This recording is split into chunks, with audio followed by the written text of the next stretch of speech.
An old hag making a 5-figure salary? Lana's words prompted Hector to also chime in, sounding delighted. Does that mean you've got a 6-figure savings? My eldest son and his wife, peering over my PC screen, exaggeratedly rejoiced at what they saw. I felt uneasy about their attitude. Fortunately, what they saw was just a number without a name attached, so I quickly fibbed. I earned $300, and my savings are just $3,000.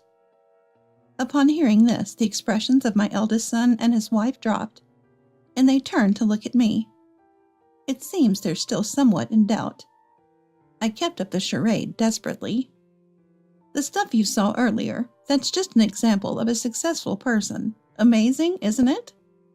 My words, clumsily trying to cover up, clearly disappointed my eldest son and his wife. The next day, they said something shocking. Mom, can you leave this house? We don't want an old hag leeching off us here. Their words made me resolve to cut ties with my eldest son and his wife. I pretended to be downtrodden. Lana looked over with a mean smirk. Just you wait, I thought to myself as I packed. I had already decided where to go. Pretending to be upset to the very end, I gathered my bare essentials. Thank you for everything. With a sigh to my eldest son and his wife, who didn't even bother to see me off, I left my home. My name is Rachel Rutledge. Just turned 75 last month.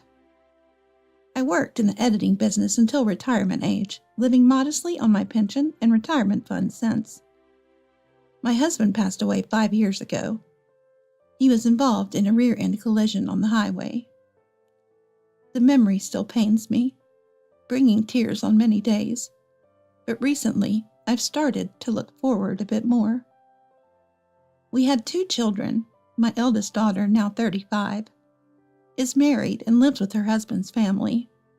The in-laws are kind, and she has a good life with her grandchildren.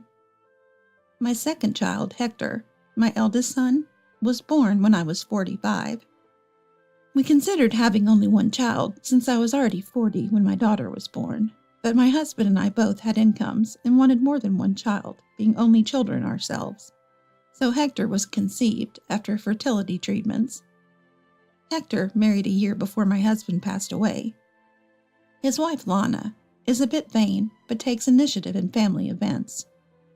Their daughter, Mona, born just before my husband's death, is now 5. They moved into my house 6 months ago at Lana's insistence, and I, living alone, happily agreed. I thought living out my days with my grandchild would be a joy. I thought so, but reality wasn't so sweet. After Hector's family moved in, the house became lively, which I loved, but utility bills and food expenses more than doubled. Yet there was no talk of them contributing to living expenses for my eldest son and his wife. Moreover, housework, which was supposed to be shared, was mostly ignored by Lana. Occasionally she cooked, but often it was for taking to friends' houses, using ingredients I had bought. For the first 2 months, the joy of living with Mona outweighed my concerns. But the strain of daily chores and playing with Mona started to weigh on me, an elderly woman. More importantly, my retirement funds were dwindling due to the family's expenses. Reluctantly, I decided it was important to speak honestly and approached my eldest son and his wife. Hey, you've been living here for a half a year now. I hate to ask, but can you contribute a bit to the living expenses? Food and utility bills have more than doubled. As I said this, my eldest son and his wife looked at each other and then burst into laughter.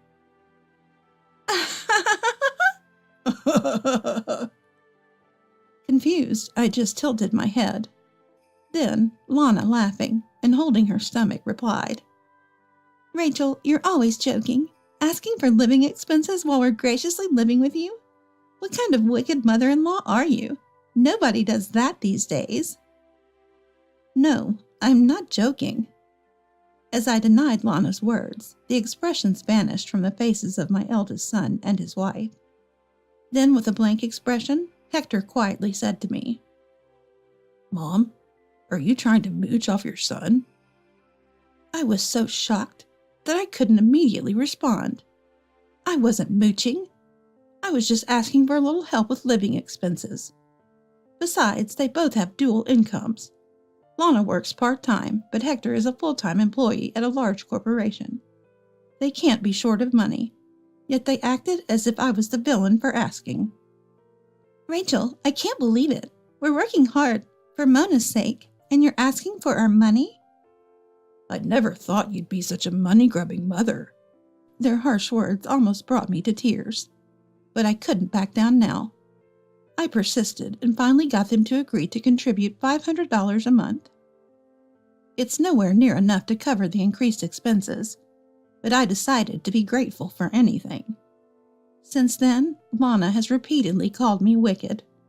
Hector doesn't stop her and even joins in. The only consolation is that they don't do it in front of Mona. Perhaps because I've often looked after her, Mona is very attached to me. Even my eldest son and his wife can't speak ill of me in front of their dear daughter. Lana's part-time job, initially only in the mornings, gradually became full day, and now she's out all day. The job is child-friendly, so when I absolutely can't watch Mona, Lana reluctantly takes her along. Mona attends a nearby prestigious preschool, famous for its enriching experiences, but also for its substantial monthly fees. Shockingly, I was the one who ended up paying those fees. It started when Lana tearfully told me she couldn't afford the high cost 1 month. What was supposed to be a one-time thing became a regular expectation. So my savings dwindled. Then I received an offer from my former company to work as a web writer. They wanted me to write a column from an editor's perspective, offering a stipend plus incentives. It was a great opportunity, and I could work from home, allowing me to manage Mona's pickups and household chores. I decided to give it a try, and it turned out to be a huge success. My columns became increasingly popular, leading to various job offers and higher rates per project. After half a year, I was earning more than an average full-time salary. Busy as I was, writing again and receiving appreciation for my work filled me with joy, and I immersed myself in it. However, I kept my job a secret from my eldest son and his wife. Sometimes when deadlines loomed and housework fell behind, they made snide remarks, but they never questioned why, which worked in my favor. A year into web writing, my monthly income exceeded 5 figures. When I hit a record $18,400 one month, my face broke into a smile in front of my computer screen. If things continued like this, my future options would certainly expand. While I was pondering this alone, a voice came from behind me. Hey Rachel, what's that? You working from home? I gasped and turned around. There stood Lana. As soon as she saw my screen, her face lit up and she called Hector over. When Hector arrived, she pointed at my screen and exclaimed excitedly, "An old hag making a 5-figure salary?" Lana's words prompted Hector to also chime in, sounding delighted. "Does that mean you've got a 6-figure savings?" My eldest son and his wife, peering over my PC screen, exaggeratedly rejoiced at what they saw. I felt uneasy about their attitude. Fortunately, what they saw was just a number without a name attached, so I quickly fibbed. I earned $300, and my savings are just $3,000. Upon hearing this, the expressions of my eldest son and his wife dropped, and they turned to look at me. It seems they're still somewhat in doubt. I kept up the charade desperately. The stuff you saw earlier? That's just an example of a successful person. Amazing, isn't it? My words, clumsily trying to cover up, clearly disappointed my eldest son and his wife. The next day, they said something shocking. "Mom, can you leave this house?"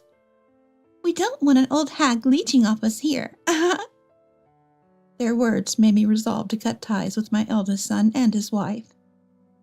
As I pretended to be downtrodden, Lana looked over with a mean smirk. "Just you wait," I thought to myself as I packed. I had already decided where to go. Pretending to be upset to the very end, I gathered my bare essentials. Thank you for everything. With a sigh to my eldest son and his wife, who didn't even bother to see me off, I left my home. I immediately moved to a nearby hotel. The next day, I visited my childhood home. My cousin was living there with her daughter and granddaughter, having become a single mother. I had asked my cousin to look after the house, which once belonged to my parents, as a place for her and her daughter to live. My cousin's family warmly welcomed me. I decided to plan my next steps there. When all my plans were in place, my eldest son and his wife came to visit. Apparently, they found me by following a Christmas card in Hector's memory. Despite having treated me so poorly, Lana was suddenly acting submissive upon seeing me. Rachel, how are you? We were worried when you left so suddenly. Oh, but you were the ones who told me to leave, weren't you? They probably didn't expect to be confronted in front of Mona. Lana's smile twitched as if struggling to stay in place. I stood in the entrance, blocking them from entering the house. At first, Lana and Hector were taken aback, but soon they became assertive. Mom, you've cooled off by now, right? We're not mad. Come back. Yeah, Rachel, we're family, aren't we? I couldn't help but laugh at my eldest son and his wife's insincerity. They watched me with strained smiles as I laughed. After I had my fill of laughter, I replied, Hector, I'm not interested in whether you're angry or not. I've decided to live here now. I won't be returning there anymore. What? Mom, that's harsh. We can't make it without you. Mona is missing you too. Stop being stubborn and come back. Hector's words made me imagine the current state of my home. Knowing Lana, she's probably not doing any cleaning. The house must be in disarray, unfit for inviting anyone over. It's an old house, so there must be bugs too. And Lana's cooking is terrible. In other words, their request for me to return probably means, come back and do the housework. I refuse. I'm going to enjoy my retirement. What? How dare you? Lana's indignant response only made me laugh. I pointed to her brand new designer bag. You spend all your money on flashy things like that. No wonder you can't afford living expenses. Without me, you must be struggling to afford such luxury, right? My words hit the mark, and the eldest son and his wife trembled, unable to retort. But they still didn't seem to be giving up. Reluctantly, I pulled out 2 photos I had brought from the room. Seeing them, my eldest son and his wife turned pale. What? Why does Rachel have these? They were evidence of their infidelities, discovered during my investigation. Lana was arm in arm with an unknown man entering his house, and Hector was entering a hotel with a young woman. Both photos clearly showed their companions' faces. You? You were cheating? And with my colleague? You were cheating too. That girl, isn't she from my workplace? Turns out both of them were having affairs with someone from their respective workplaces. When I discovered this during the investigation, it gave me a headache. It was as if they were asking to be caught.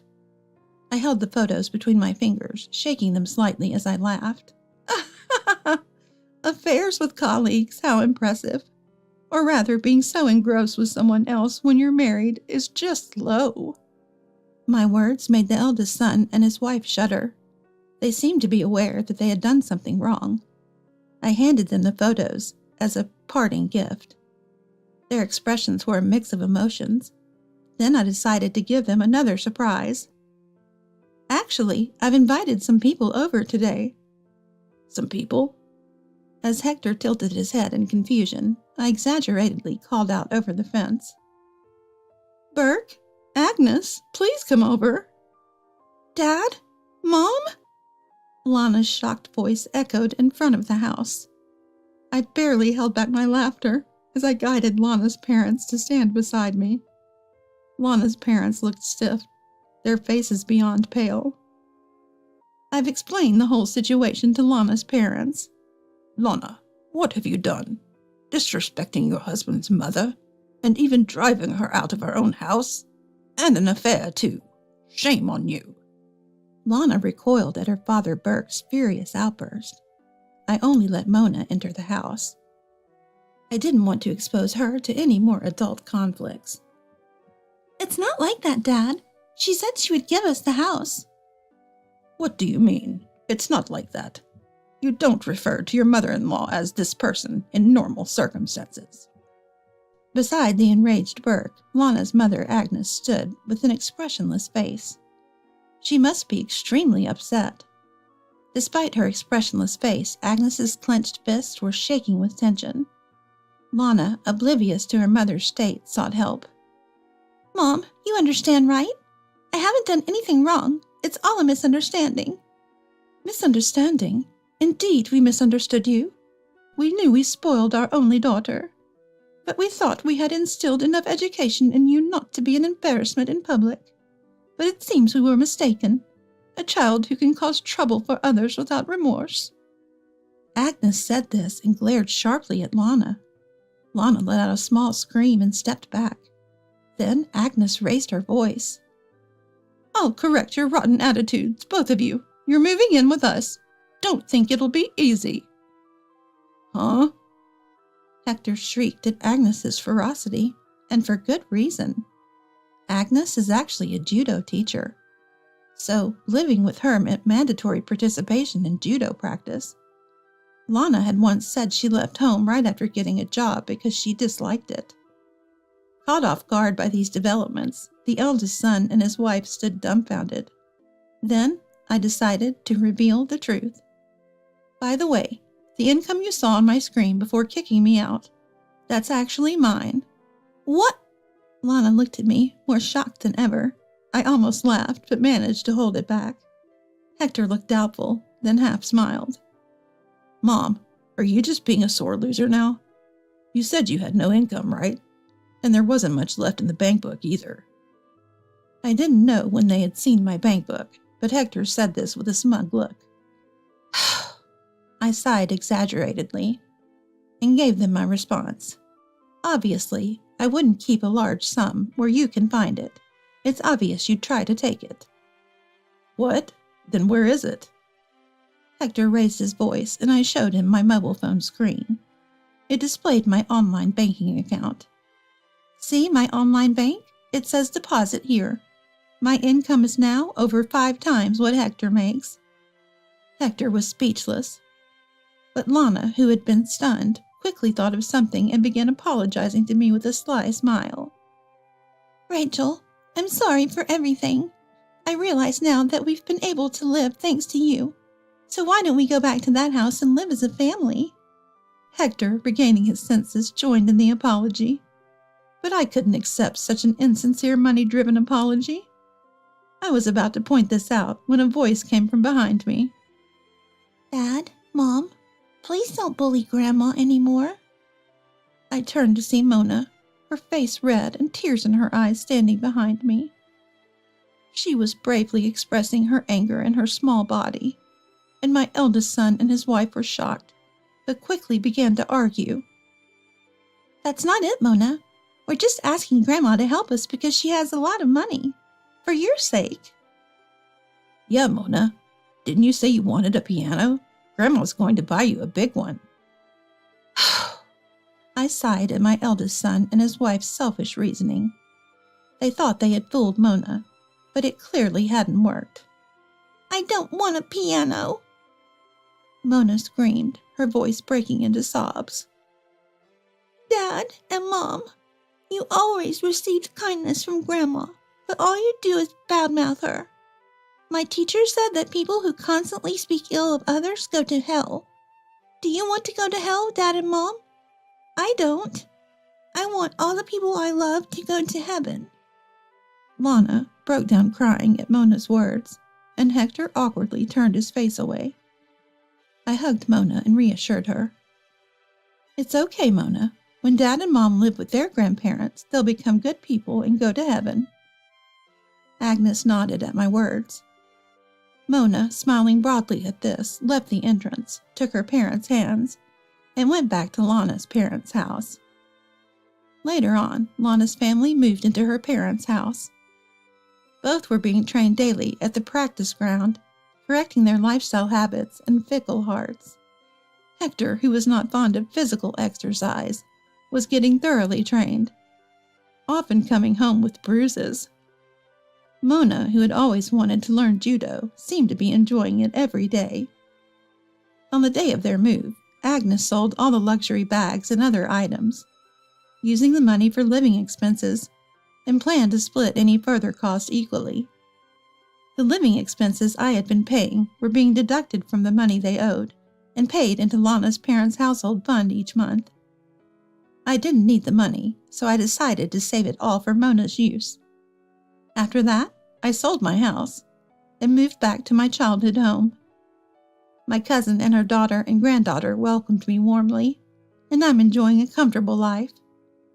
I also hired my cousin's daughter as a housekeeper, paying her a salary to take care of everything at home, so she could spend more time with her child. Mona now visits my house about twice a month. We see each other less frequently than when we lived together, but she's still my dear beloved only grandchild. She has a judo competition coming up and asked me to come watch, which I plan to do. Luckily, my work can be done anywhere as long as I have my PC. Right now, Mona and I are also planning to go on a long vacation together. I want to fully enjoy and make the most of the things I love and the life ahead of me.